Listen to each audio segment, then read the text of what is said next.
इस्लामी के एहतजाज पर पीपल्स पार्टी ही आमने सामने आ गई। सईद गनी मामलात को अफ़वाह तफ़हीम और अमन अमान से हल करने के मिशन पर हैं।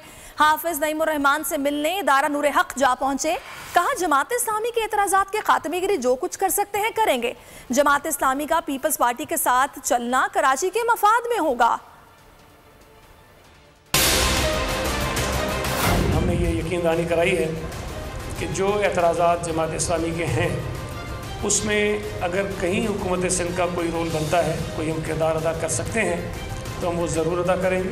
अगर पीपल्स पार्टी के मैंडेट को चोरी करने की कोशिश की गई, अगर पीपल्स पार्टी को दीवार से लगाने की कोशिश की गई तो फिर दमादम मस्त कलंदर होगा, न सिर्फ कराची में बल्कि पूरे सूबे में और पूरे पाकिस्तान में होगा।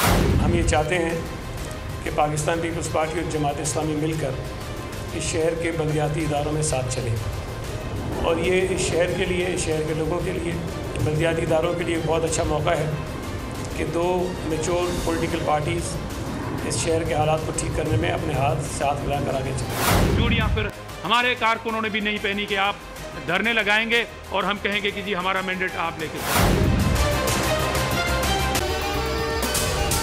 अगर आपको ये वीडियो पसंद आई है तो हमारे चैनल को सब्सक्राइब कीजिए और बेल आइकन पर क्लिक कीजिए।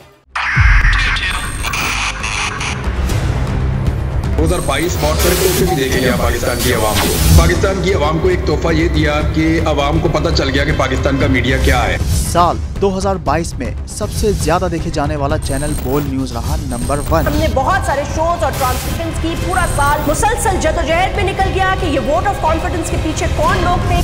तोड़े रेटिंग के सभी रिकॉर्ड। सोशल मीडिया पर भी सबसे ज्यादा तेजी से 2.4 बिलियन व्यूज का संगे मील अबूर किया।